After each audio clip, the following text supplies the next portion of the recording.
Dan saking banyaknya kenikmatan itu, kita tidak akan sanggup untuk menghitung kenikmatan yang diberikan oleh Allah. Allah tidak pernah menghilangkan kenikmatan pada kita. Setiap hari yang kita lalui, kenikmatan itu terus ditambahkan oleh Allah Subhanahu wa Ta'ala. Orang yang melihat begitu banyaknya kenikmatan Allah, maka dia akan menjadi hamba yang tunduk di hadapan Allah Subhanahu wa Ta'ala.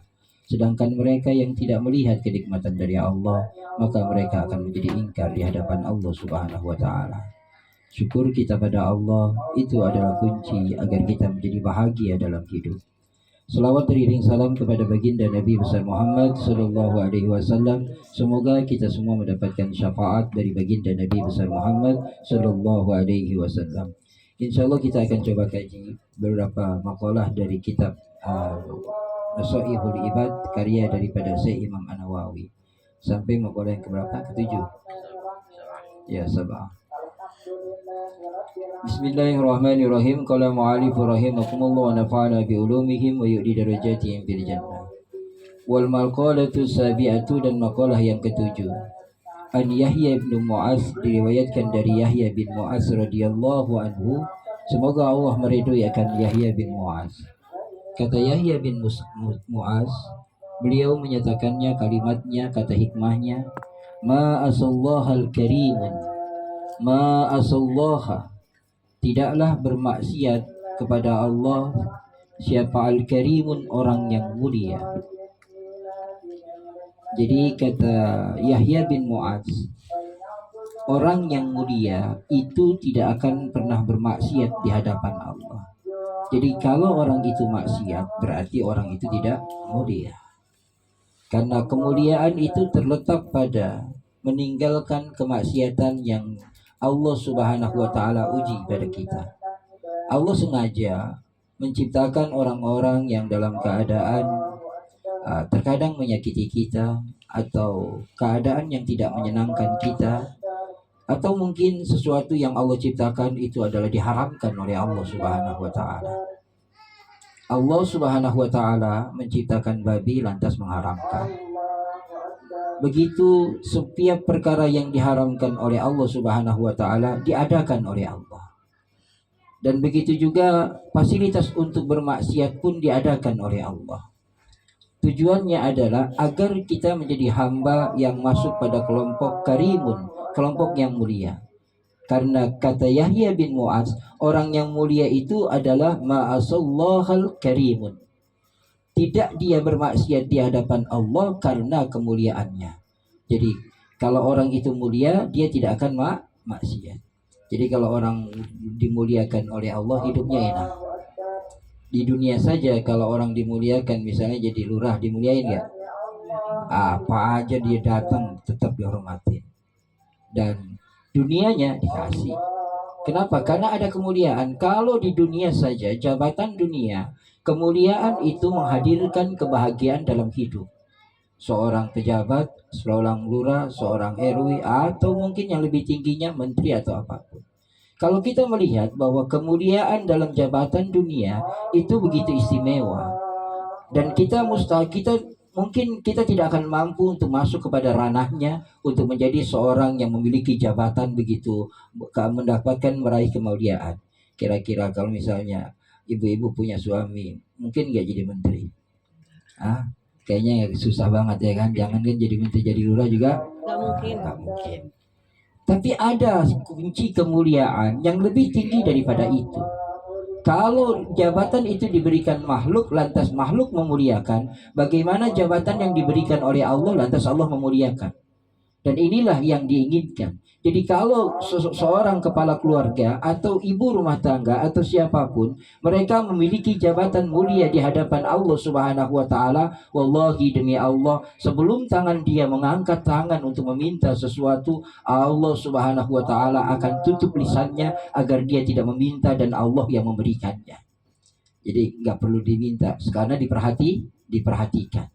Jadi dia kurang ini, Allah tahu. Dia kekurangan ini, Allah tahu. Maka Allah secepat kilat dan dengan kekuasaannya mencukupinya. Kenapa? Karena ada kata dalam orang-orang yang mendekat pada Allah Subhanahu wa Ta'ala, wa kafa billahil azim, cukup Allah bagiku. Kenapa? Karena kalau sudah cukup Allah baginya, maka kekurangan dicukupi oleh Allah. Terkadang kita salah, bukan Allah yang merasakan, yang kita menjadikan sebagai satu acuan untuk mencukupi kehidupan kita. Tapi kita menyatakan bahwa kalau kita ini bisa cukup dengan harta, makanya orang kalau berhutang, kira-kira pikirannya apaan tuh untuk berhutang? Ah, duit. Jadi kalau kita punya utang, Bu, pikiran kita, doa kita juga bilangnya apa? Ya Allah, ya Allah beri saya rezeki, ya Allah buat bayar utang ya Rob. Betul gak?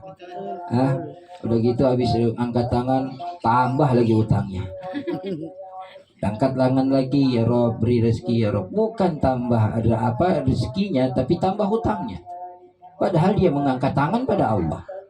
Apa yang salah ketika dia mengangkat tangan pada Allah? Allah tidak senang ada hamba yang taat pada Allah lantas dia mengatakan, ya Rabb berikan aku uang, ya Rabb berikan aku harta, ya Rabb agar aku bahagia. Dia sudah salah di hadapan Khalik. Kebahagiaan itu bukan dengan harta, tapi kebahagiaan itu dengan mendekatnya dia pada Allah Subhanahu wa taala. Sehingga ketika Allah Subhanahu wa taala menjadikan satu hal yang dia tuju, sehingga dia menyatakan wa kafa billahi azima, atau dia menyatakan hasbunallah wa ni'mal wakil. Cukup Allah sebagiku. Cukup Allah. Hasbunallah wa ni'mal wakil. Karena dia sudah menyatakan hasbunallah wa ni'mal wakil. Cukup Allah. Maka ketika dia berutang, Allah yang mencukupinya. Ketika dia kekurangan, Allah yang mencukupinya. Ketika dia kesusahan, Allah yang mencukupinya. Cukup Allah. Sehingga kalau ada orang susah, dia punya saudara yang kaya dan dermawan, dia tidak akan pernah merasa susah. Kenapa? Karena saudaranya kaya dan dermawan. Nah, kita punya Allah Jalla Jalaluhu yang menciptakan orang-orang yang dermawan di antara mereka yang kaya. Kalau orang dermawan yang kaya saja kita ketuk pintunya, bagaimana apakah kita pernah mengetuk pintu Allah? Dan kalau saja orang yang dalam keadaan bisa mengobatinya, Allah menciptakan dokter. Lantas ketika kita sakit, kita datang kepada dokter dan kita ketuk pintunya, atau kita dalam keadaan berobat kepada dokter. Lebih sigap mana kita? Datang ke dokter saat sakit atau datang kepada Allah? Orang kalau sakit kira-kira pikirannya dokter atau Allah? Ada dokter. Jadi Allah disingkirkan. Padahal Allah yang menciptakan dokter. Sehingga ketika orang itu sakit, Allah juga yang menetapkan dokter mana yang akan bisa menyembuhkannya. Jadi kalau orang itu sakit, maka Allah menciptakan dokter di antara ribuan dokter. Bahkan ratusan ribu dokter yang ada di misalnya di Menteng Dalam, Allah sudah memilih satu orang untuk menyembuhkan penyakit dia. Sehingga kalau dia datang ke beberapa dokter tidak kepada dokter yang ditunjuk oleh Allah untuk menyembuhkan, maka dia tidak akan sembuh. Sehingga ada orang kalau dokternya ditunjuk misalnya misalnya puskesmas lah, dia kalau sembuh ke puskesmas. Ini Allah sudah catat di Lauhil Mahfuz, sembuhnya dia di puskesmas. Tapi nggak taunya dia datang ke rumah sakit Tebet, dia datang ke rumah sakit Cipto, dia datang lagi ke rumah sakit yang keren-keren. Pas datang ke puskesmas, apa dia bilang? Puskesmas obatnya manjur. Kenapa? Karena memang Allah telah menunjuk dan menetapkan. Oleh karenanya, kalau kita tahu bahwa Allah yang menyembuhkan, Allah yang mencukupi, Allah yang memberikan hidup pada kita, kenapa kita tidak mendekatkan diri pada Allah? Dan cara mendekatkan diri pada Allah, kata Yahya bin Mu'az, untuk mendapatkan kemuliaan, ma'asallahal karimun, tidaklah bermaksiat orang yang dalam keadaan mulia. Maksudnya hamidan fa'ali, yaitu hamidal fa'ali, perbuatannya itu terpuji. Hamidan terpuji, fa'ali perbuatannya. Wa huwa man yakramu nafsuhu, dia adalah man orang yakramu yang dimuliakan nafsuhu dirinya bitaqwa karena ketakwaannya, wa bil ihtirasi adil ma'asi, dan dia menjaga dirinya di maksiat. Jadi kalau orang itu sudah dimuliakan oleh Allah, maka kemuliaannya berasal pada dirinya yang memiliki nilai takwa. Dan kalau dia sudah nilai takwa, maka dia akan menjaga dirinya untuk tidak bermaksiat di hadapan Allah Subhanahu wa taala. Orang yang takwa pada Allah, maksiat tidak dosa. Kenapa orang yang taat pada Allah maksiat tidak dosa? Karena ketika dia taat pada Allah, dia tergelincir pada dosa, lisannya mudah mengucapkan istighfar dan meneteskan air mata. Sehingga tidak ada dosa yang sampai menempel pada kolbunya, sebagaimana orang-orang fasik dan munafik atau orang-orang yang rusak hatinya, sehingga dosa itu menempelkan kegelapan di dalam hatinya. Dan kalau orang itu sudah menempel dosanya di dalam hatinya, dia tidak biihtirasil anil ma'asi, dia tidak menjaga dirinya dari maksiat, maka yang Allah tanamkan nanti ketika hatinya mulai gelap adalah ketidaktenangan, ketidakbahagiaan. Jadi kalau hidup harta punya, harta dapat, enggak tenang juga. Jadi hidupnya tidak tenang. Kenapa Allah tidak menjadikan hamba itu tenang? Karena hatinya gelap. Dan kalau hatinya gelap, maka Allah tidak memberikan ketenangan pada hati yang gelap. Dan ini yang dikatakan oleh Yahya bin Mu'adz dan Imam An-Nawawi memberikan tafsir atau memberikan penjelasan, maka kemuliaan mereka berasal dari diri mereka yang takwa pada Allah, bil itirasi adil ma'asi, dia menjaga dirinya dari kemaksiatan di hadapan Allah Subhanahu wa taala. Jadi kalau kita tinggal di rumah orang, terus orang itu nggak senang kalau kita misalnya bangun siang-siang, kira-kira kita bangun siang apa enggak, Bu? Enggak kan? Pagi-pagi udah bangun. Kenapa? Malah nggak tidur. Nih rumah silakan kau tempati. Silakan. Semua fasilitas silakan kau pakai. Tapi ada larangan-larangannya. Kalau misalnya sore saya pulang, kamu ada di rumah ini. Pagi-pagi bersih rumah. Udah, kamu ambil semua makanan yang ada, kamu nikmati itu semua, dan kamu juga bebas untuk memakai fasilitas itu semua. Tapi satu syaratnya, pagi-pagi bersih lantainya. Udah begitu, sorenya saya pulang, rumah juga rapi. Nah, orang yang cerdas, mereka akan mengerjakan itu. Dan Allah Subhanahu wa taala tidak secara langsung ketika menghadirkan kita, aku berikan jasad, tangan dan semua penglihatan. Penglihatan aku berikan, pendengaran aku berikan, kaki bisa berjalan, tangan bisa memegang, dan dunia yang ada silakan kau tatap dan kau ambil. Kau ambil semua kenikmatannya. Cuman aku minta ma khalaqtul jinna wal insa illa liya'budun. Aku menciptakan kalian semua dan aku berikan fasilitas karena aku tahu kalian harus beribadah padaku. Ternyata kita meninggalkan nilai ibadah. Wala asara dunia, dan tidaklah ada bekas daripada dunia. Aila qaddamuha wala faddalaha. Maksudnya apa tidak ada bekas pada dunia? Wala asara dunia, orang yang bertakwa itu, yang mulia itu tidak ada bekas pada dunia. La qaddamuha wala fiddaluha. Dia tidak mendahulukan dunia dan juga tidak mengutamakan dunia. Jadi kalau perkara dunia tidak dia utamakan. Makanya ini sesuai dengan makalah yang kemarin, bahwa orang yang yang merasa rugi, kecewa dengan dunia, maka hatinya menjadi gelap. Sedangkan orang yang merasa rugi atau merasa sedih karena ketinggalan dengan akhirat, maka hatinya menjadi terang. Dan ini yang dikatakan oleh Syekh Yahya, wala asaru dunya aila qaddamuha wala faddalaha. Dia tidak mendahulukan dunia dan juga tidak menjadikan dunia itu lebih utama. Kenapa? Karena kalau dunia itu lebih utama, alangkah kita sudah begitu diperlihatkan oleh Allah. Kalau dunia itu utama, dunia tidak akan ditinggalkan. Ternyata dunia itu ditinggalkan. Oleh karenanya, orang kalau hidupnya sudah begitu nikmatnya pada dunia, satu, dia takut dengan kematian. Kalau sudah takut dengan kematian, pada datang mati, maka kematian itu adalah hal yang menakutkan. Kematian itu adalah hal yang tidak diinginkan. Tapi kalau hidupnya itu ada tujuannya untuk Allah dan tujuannya untuk berjumpa dengan Allah dan akhirat, hidup dunia ini nikmat, kematian menjadi kenikmatan yang paling nikmat. Sehingga dia selalu bercita-cita rindu kapan dia mati, kapan dia berjumpa dengan Allah. Sedangkan dunianya dia kerjakan dan semuanya dia nikmati. Sebelum dia berjumpa dengan Allah, Allah kasih suguhan dulu. Suguhannya apa? Seluruh kenikmatan dunia yang ada diberikan oleh Allah. Sebelum aku hidangkan nanti akhiratnya. Jadi dunia ini menjadi baik, akhirat juga menjadi baik. Dan berikutnya wal akhiratu hakimun. Alal akhiratu hakimun. Dan atas akhirat hakimun, dia akan menjadi orang yang bijaksana. Ay musibun fi af'alihi wa huwa man yamna'u nafsuhu an mukhalafatul aqluhus sadid. Maksudnya dia adalah orang yang menuju kepada akhirat, ay musibu fi af'ali wa huwa man yamna'u nafsuhu an mukhalifatu aqlu sadid. Yaitu orang yang menahan dirinya dari bertentangnya akalnya dari keselamatan. Jadi yamna'u nafsahu, menahan dirinya, an mukhalifatul aqluhu, yaitu dari perbedaan menurut pada akalnya. Makanya akal itu diberikan oleh Allah agar bisa berpikir mana yang baik, mana yang buruk. Makanya orang kalau akarnya cerdas, dia tahu api panas, dia tidak akan pegang. Tapi ada orang yang tahu-tahu api dipegang, terus dia terasa kebakar, berarti akalnya lagi sakit. Makanya dibilang orang gila. Orang gila aja kadang-kadang masih nggak gila juga. Kenapa? Nggak mau dideketin api, ya kan? Pernah ngeliat orang gila di jalanan, tetap aja giliran ada kebakaran dia kabur. Berarti kan akalnya masih hidup. Tapi untuk berpikirnya dia kurang untuk berpikirnya. Ini yang dikatakan oleh Syekh Imam An-Nawawi Al-Bantani.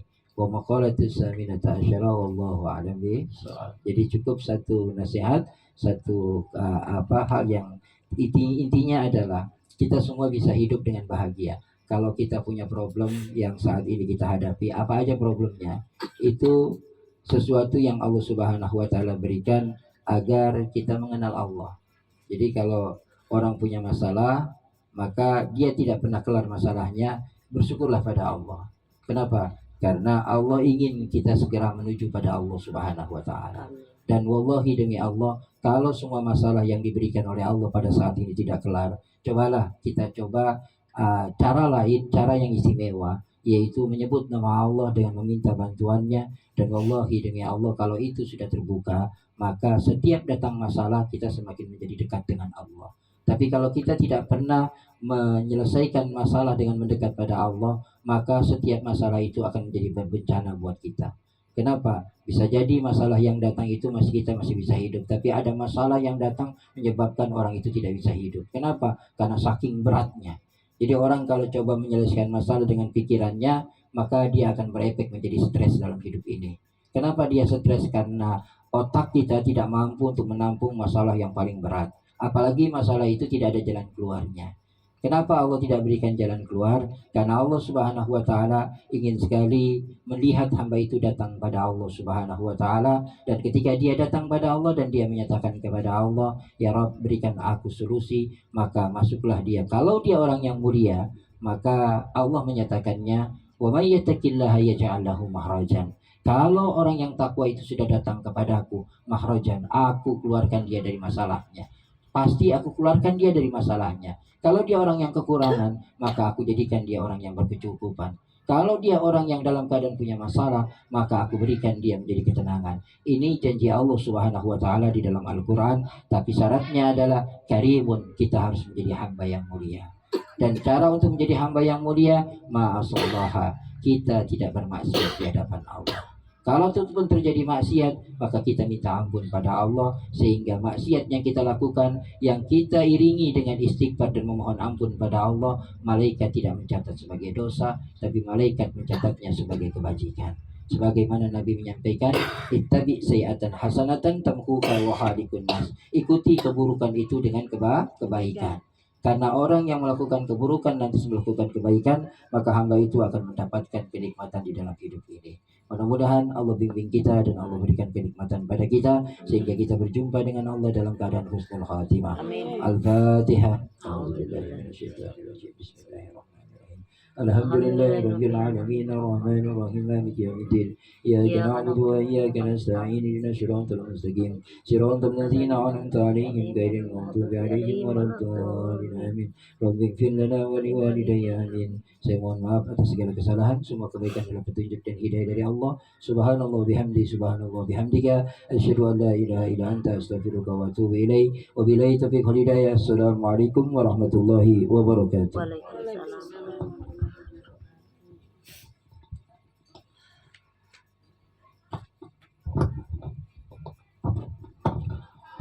Astaghfirullahaladzim, astaghfirullahaladzim, wa la hawla wa la quwwata illa billahi al-'aliyyil 'azim. Ya Allah ya Karim, inna Allah wal ghafurur rahim, wa la hawla wa la quwwata illa billahi al-'aliyyil 'azim. Astaghfirullah rabbal baraya, astaghfirullah minal khataya. Astaghfirullah rabbal baraya, astaghfirullah minal khataya. Astaghfirullah rabbal baraya, astaghfirullah ولا حول ولا قوة إلا بالله العلي العظيم أفضل الذكر فاعلم أنه لا إله إلا الله لا إله إلا الله لا إله إلا الله محمد رسول الله صلى الله عليه وسلم السلام عليك يا رسول الله إن الله وملائكته يصلون على النبي يا أيها الذين آمنوا صلوا عليه وسلموا تسليما اللهم صل على سيدنا محمد اللهم صل على سيدنا محمد اللهم صل على سيدنا محمد ونبينا وحبيبنا وشفيعنا رسول الله صلى الله عليه وسلم إلهي ربي أنت مولانا سبحان الله والحمد لله ولا إله إلا الله والله أكبر سبحان الله والحمد لله ولا إله إلا الله والله أكبر سبحان الله والحمد لله ولا إله إلا الله والله أكبر ولا حول ولا قوة إلا بالله العلي العظيم استغفر الله العظيم استغفر الله العظيم استغفر الله العظيم بسم الله الرحمن الرحيم الحمد لله رب العالمين اللهم صل على سيدنا محمد وعلى آل سيدنا محمد اللهم إنا نعوذ بك من علم لا ينفع اللهم إنا نعوذ بك من علم لا ينفع وقلب لا يخشى ونفس لا تشبع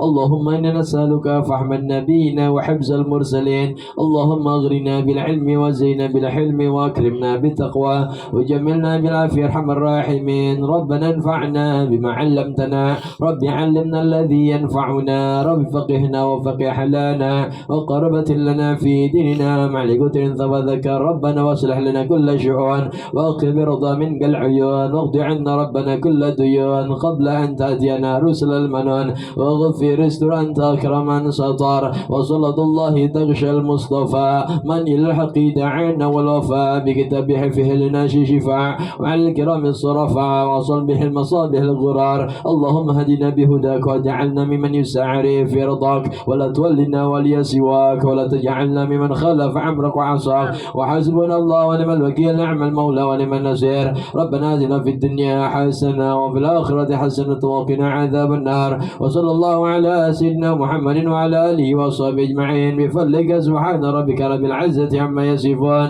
والسلام على المرسلين والحمد لله رب العالمين الحمد لله على نعم الله الحمد لله على بركات الله الحمد لله حمدا يعافي نفه ويكافي مزيدا والحمد لله رب العالمين يا رسول الله سلام عليك يا رفيع الشان والدرج يا رسول الله سلام عليك يا رفيع الشان والدرج يا رسول الله سلام عليك يا رفيع الشان والدرج اللهم صل وسلم وبارك عليه وعلى آله. Sebelum saya tutup, mengingatkan kembali bahwasanya tanggal 15 Oktober 2024 insyaallah pada hari Selasa ya malam Rebo ya insyaallah kita sama-sama diundang ya kalau bisa hadir dalam rangka yaitu peringatan Maulid Nabi Muhammad SAW di kediaman guru kita Sayyidul Walid Al-Habib Syekh bin Umar bin Ja'far Al-Hasni dan juga kediaman Habib Ibrahim di Batu Ampar Condet ya, waktunya tanggal 15 Oktober 2024. Bagian rezeki mudah-mudahan Allah Subhanahu wa taala mudahkan tangan kita untuk bisa sama-sama ikut berdonasi, berpartisipasi dalam rangka peringatannya Rasulullah sallallahu alaihi wasallam, dan juga mudah-mudahan Allah sehatkan badan kita nanti, dan Allah Subhanahu wa taala mudahkan langkah kaki kita, dan kita senantiasa menjadi umatnya yang mendapatkan syafaat dari Rasulullah sallallahu alaihi wasallam. Insyaallah akan dihadiri oleh para alim ulama, para habaib ya, di antaranya yaitu Imam Habib Rizik Syihab ya, insyaallah. Mudah-mudahan Allah Subhanahu wa taala dan juga senantiasa mensehatkan daripada guru-guru kita, alim ulama kita. Amin ya rabbal alamin. Itu aja yang mungkin saya bisa sampaikan, lebih kurangnya maaf. Assalamualaikum warahmatullahi wabarakatuh.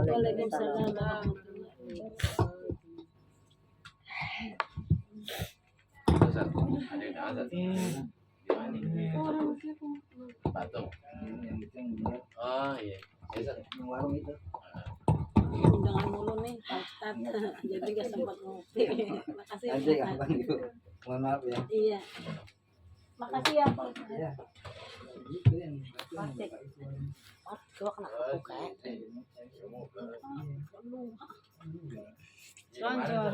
Kan enggak pakai begini itu lah buat yang orang tidak kena. Isi enggak makna. Udah ayo langsung tahu pan makan tani langsung.